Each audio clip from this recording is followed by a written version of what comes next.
Second. All righty. Hello, health coaches. This is the Health Coach Power Community Q&A. I'm Michelle Fennickhouse.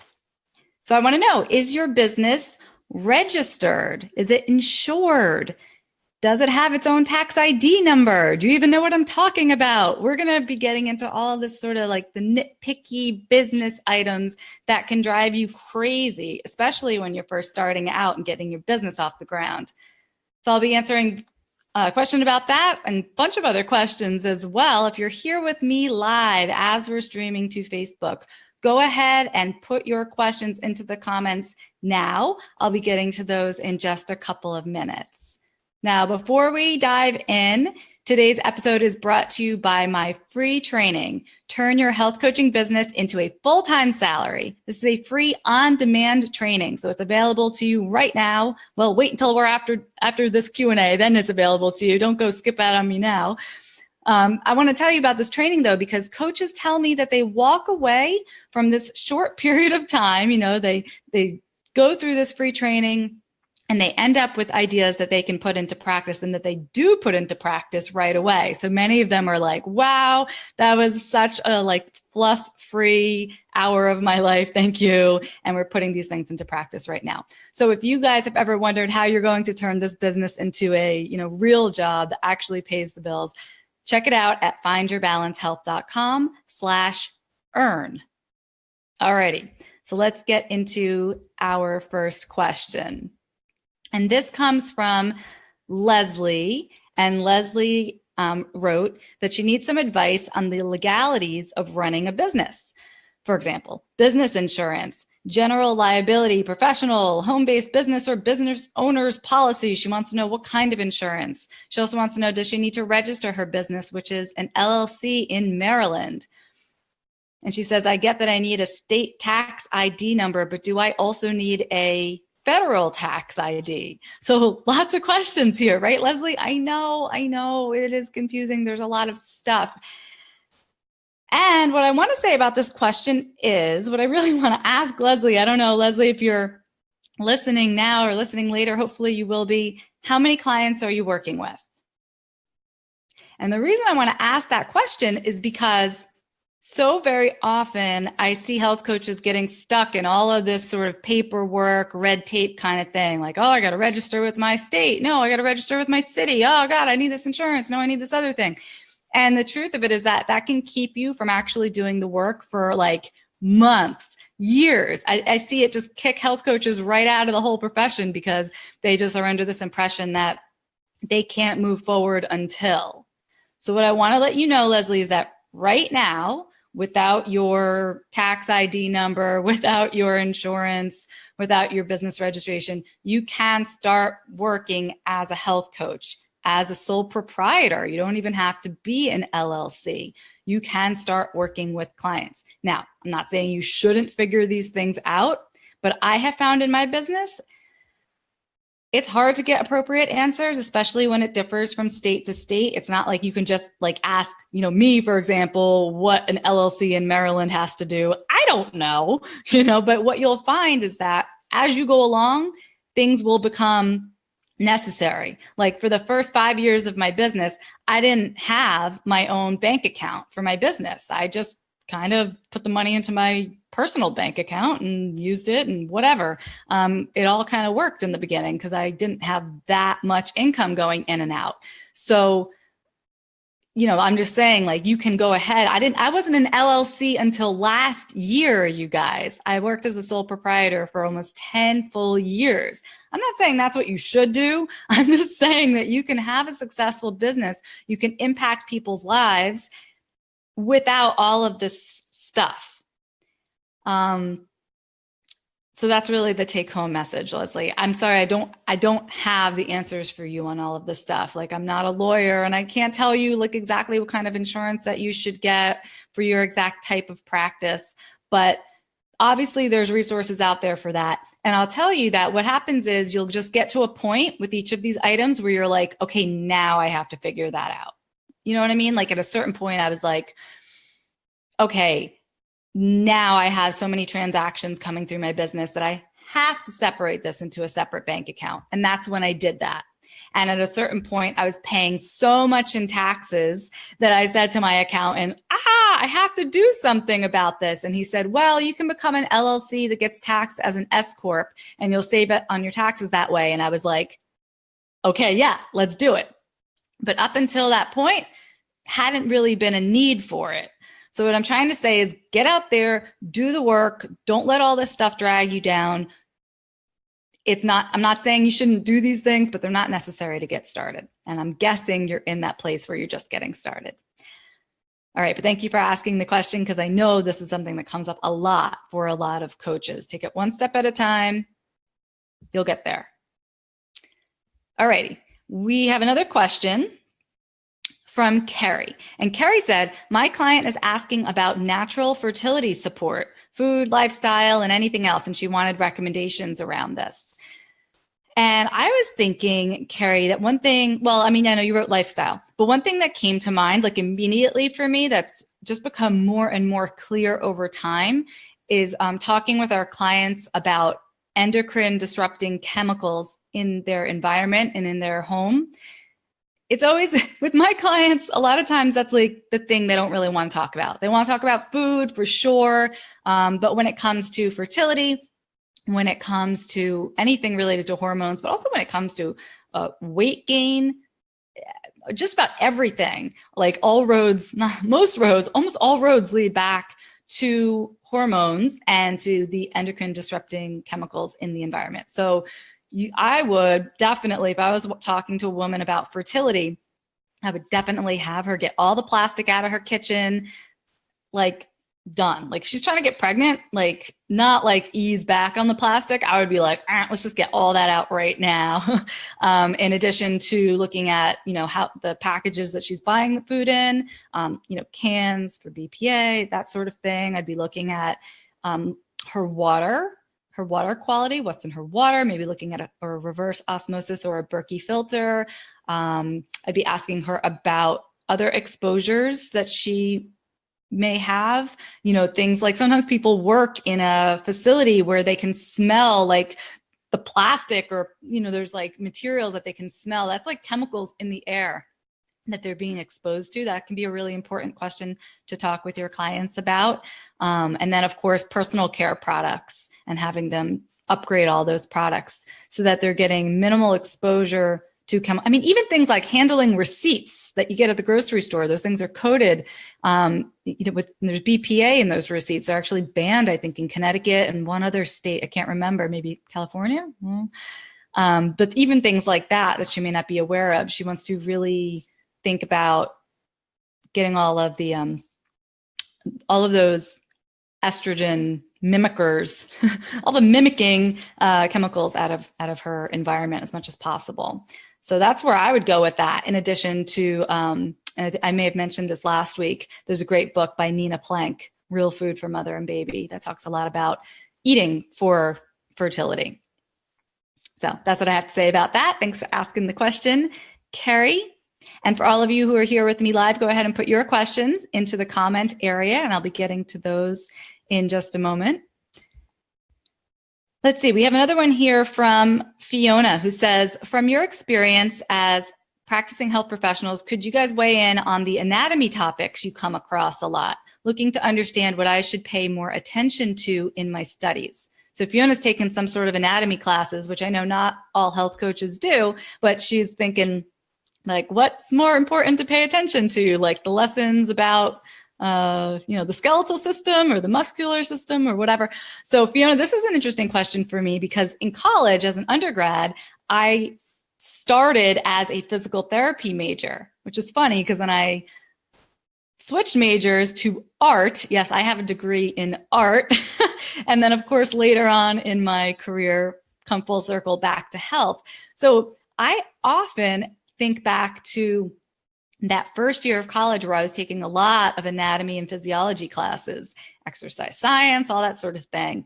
I memorized so much during that time because I had to. I actually did really well in those classes. So I still remember a lot of it. And things will come up as I'm working with clients or as I'm learning new things as a health coach. And I'm actually really grateful for that education and wish I had done more of it. So good on you for doing the coursework.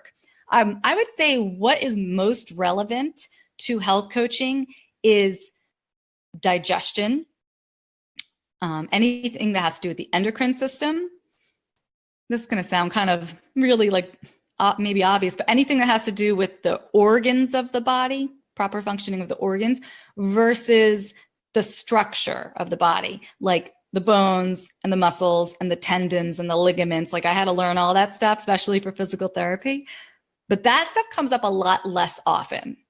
When I'm working with a client who has pain, sometimes it's good to know the name of the bone or whatever, but usually we're talking about inflammation. We're not talking about, a structural problem.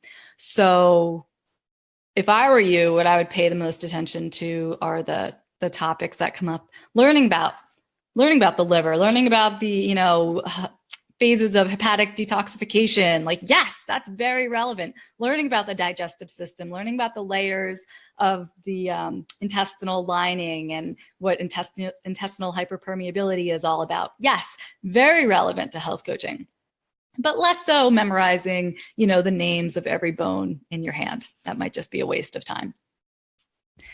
But I like that question because I got to geek out a little bit with my anatomy knowledge.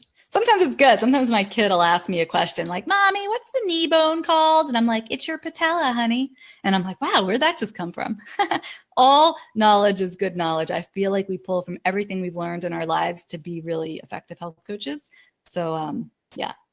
But anyway, the knee bone, not as important probably for most of your health coaching clients, only good for impressing my 7-year-old. All righty. I see some questions coming in over here, and I'm going to get to those in a second. I have another one from Wendy. She says, has anyone in here taken health coaching to life coaching? I woke up this morning and something told me that is what I'm to be doing. Any insight on how to get certified and where?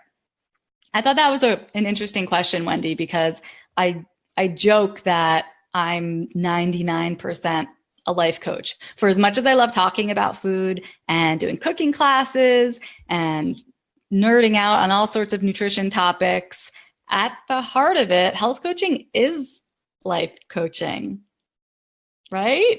Anyone? Bueller? Because you can tell someone like, oh, eat more leafy green vegetables, drink more water. I mean, that's what every nutritionist / diet plan out there says.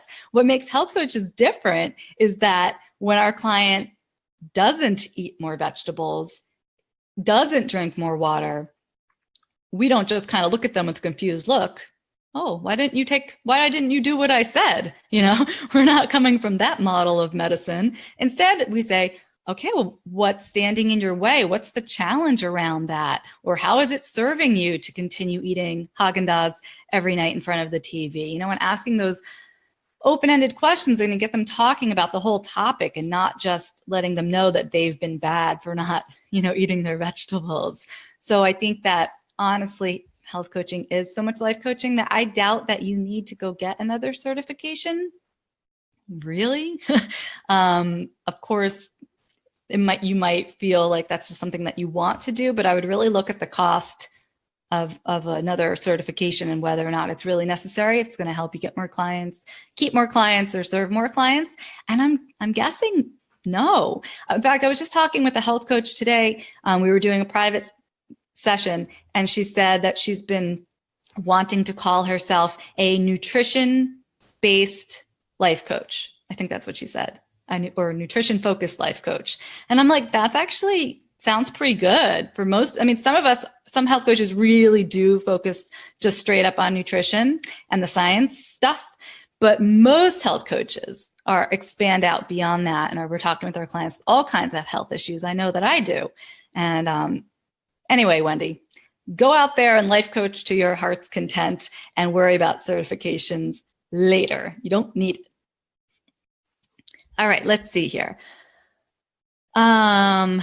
Bronwyn is asking, hi, I'm a student at just saying hi. She's a student at IIN. This is her first time here and wanted to thank you for doing this. Oh, you're welcome. Thank you so much for joining us. We do this every week, and you can watch here, and you can also subscribe to the podcast. I can put a link to that in the comments. I'll do that after we get off the live broadcast, because this is also a podcast on iTunes.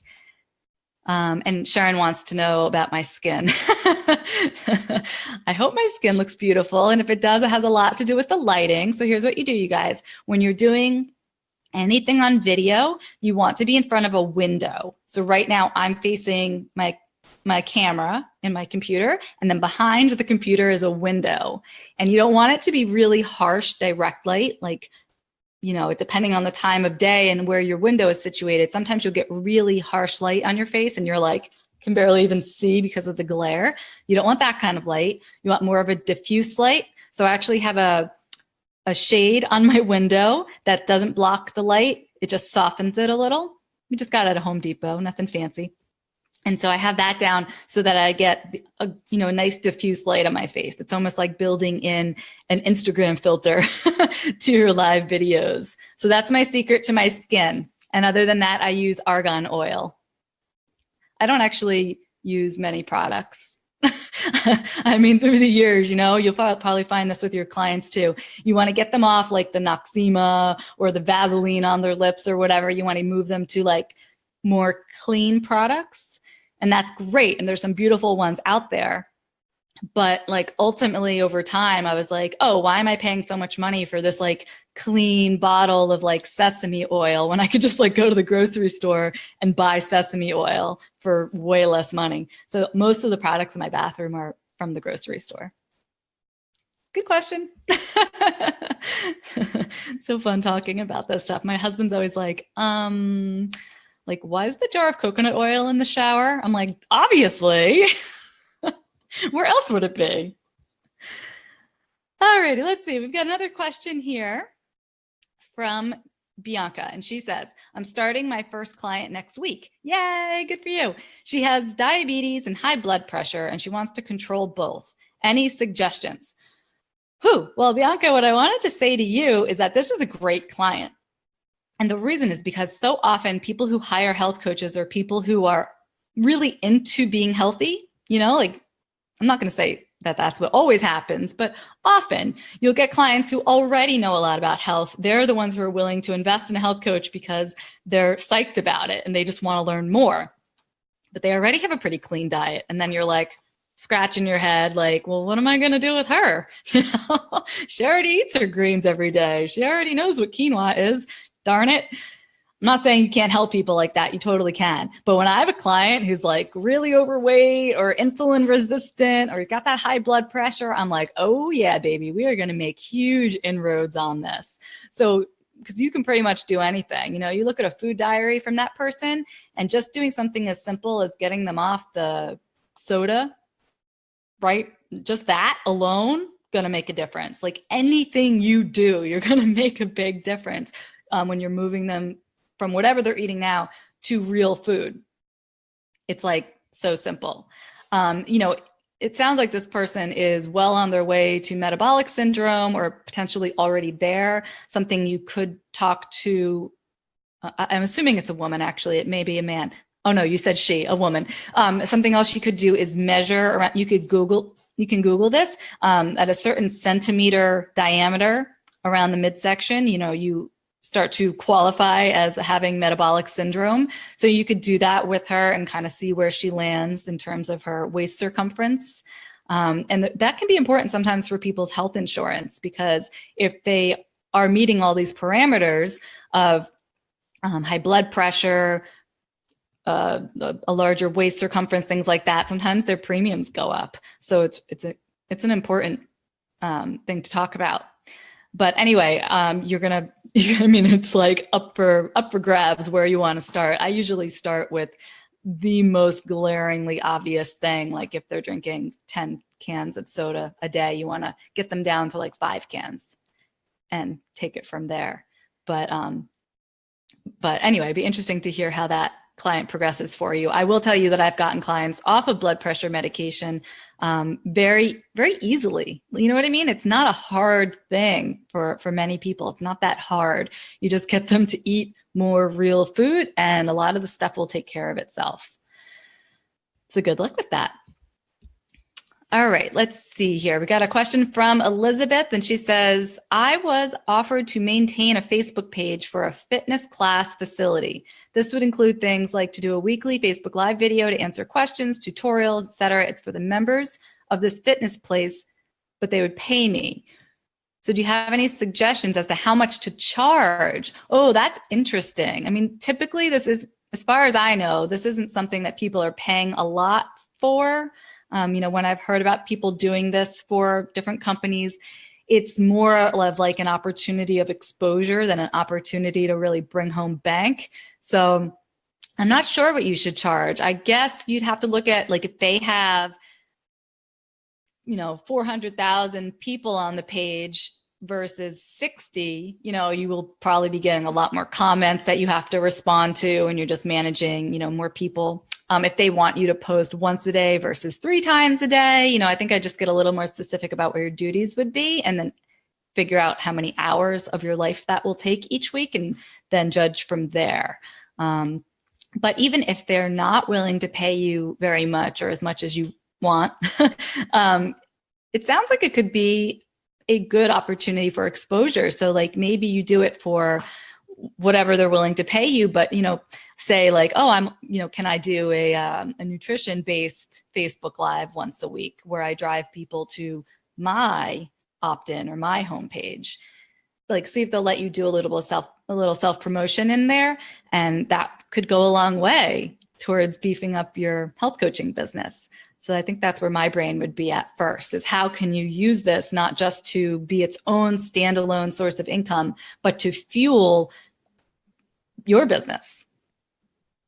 Good. That's a cool question. Thank you. I think that's coming up more and more, where people are being paid to maintain other people's Facebook pages and Facebook groups. Here's another question from Mary. She says about lighting, thoughts on food photography and lighting. Night is the best time and recessed lights are tough. Guessing I just need to focus on daytime, or would there be a way with extra lighting to avoid shadows? Oh, I see what Mary's saying. She's saying night is the best time for her to cook, but night is the worst time for taking pictures of food. I know food bloggers, health coaches who swear by getting their food made before the sun goes down, running outside with that plate just as the sun's starting to tip behind the horizon because they want to catch the natural sunlight. And that really is the best way to go. So if you can swing it at all, try to do your food during the day. I know that's not what you're really asking me for, Mary. In the past, I've had some success with lights. Food bloggers, which I don't really consider myself, but people who take their photography really seriously as food bloggers will often have a light box made. And I don't know how you do that. You can Google it, but I know people who do it. And that way they're getting great lighting inside. So you could look into that. I have lights that I use for video, big fluorescent lights, and I've used those at times for food. It's not great, but it's better than, just taking a shot on the kitchen table with the overhead light. So, you might want to invest in some lighting, but do some research first for sure, because there's so many different options out there, and definitely go for daylight if at all possible. Let's see. Sharon wrote here, what would you think about a client addicted to carbonated waters? She says they do not have sugars or chemicals in them, but carbonation is wonky, right? Hey, I'm not one to split hairs. If I've got a client drinking her carbonated water that is not, sometimes those things of stevia or artificial, it's really the artificial flavors that get me. I'm not a huge fan of that. But even still, that is such a gigantic upgrade from what she probably would be drinking otherwise. I probably wouldn't touch that. That would be way low on my priority list, depending on what else was going on in this person's diet. Carbonated water is all right by me. All right, let's see here. I got 5 more minutes. So any more questions that you guys have, go ahead and put them in the comments. Happy to take them. I have another one here from Lori.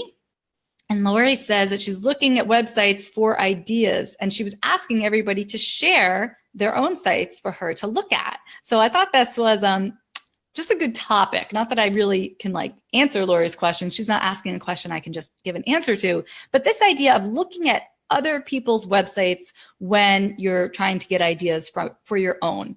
It's really, really tricky, you guys, because when you start looking at other people's stuff, whether it's their website, what they do on Facebook, Instagram, what they write in their emails, I mean, number one, you don't know if it's working. You might look at someone's site. I know people like this. Like, I legit know behind the scenes that they are making no money in their business. But you go to their website and you're like, wow, look at all this great stuff. And look at all the comments this person gets on the blog posts. And look at all these great recipes. And so just as an outsider, you might then decide, Lori, I want to do my website like that. But if you knew what was happening on the inside of the business, you would know that person hasn't turned a profit in 10 years. And suddenly it's a very different story. So be careful what you copy from other people, because even though it might look good, it might not be working at all. The other thing that can get really tricky with looking at other people's stuff is that, not because you're like a bad person who plagiarizes and should, go to jail, but I think it's just human nature that when you see something and you're like, oh, that's so great, it's almost like your brain has a hard time thinking of anything else.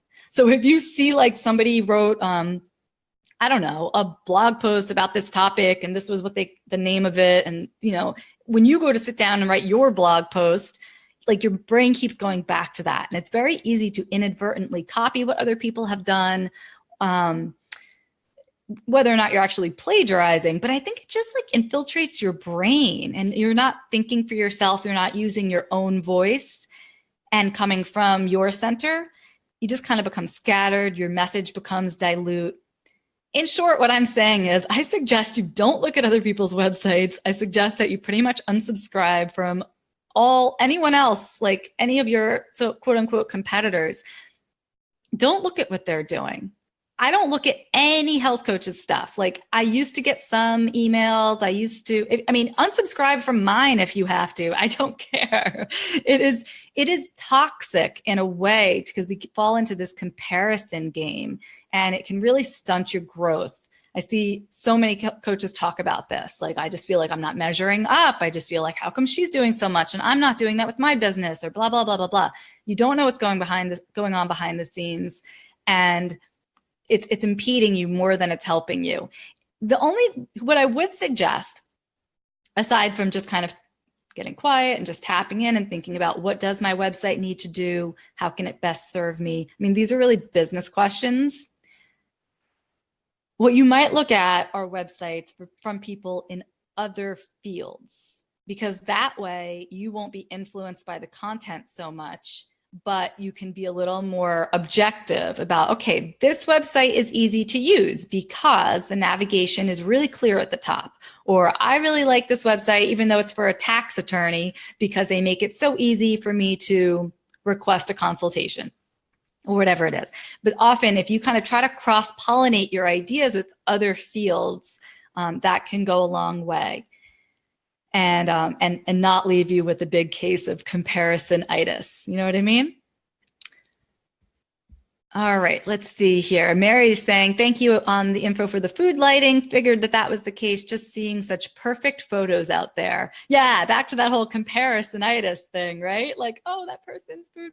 I know, I have a friend from high school. She's not a health coach, but she's a food blogger. She's a pretty successful food blogger. And she spends like all day taking a picture of something. And when I see her pictures, I'm like, oh, that's really nice. How come my pictures don't look like that? And then I'm like, wait a minute. That's not my business model. My business model isn't to spend, 8 hours on one photo, because she makes her money through food blogging. So it has to be really nice looking, because she makes money through like the ads on her site, and she has to get a lot of impressions, and she makes money through, companies giving her products to promote in her recipes and things like that. Like her recipe, everything hinges on those great photos. For a health coach, that may not be the case. So chill out and just take the best photo that you can. I take all my photos with my phone. I always have.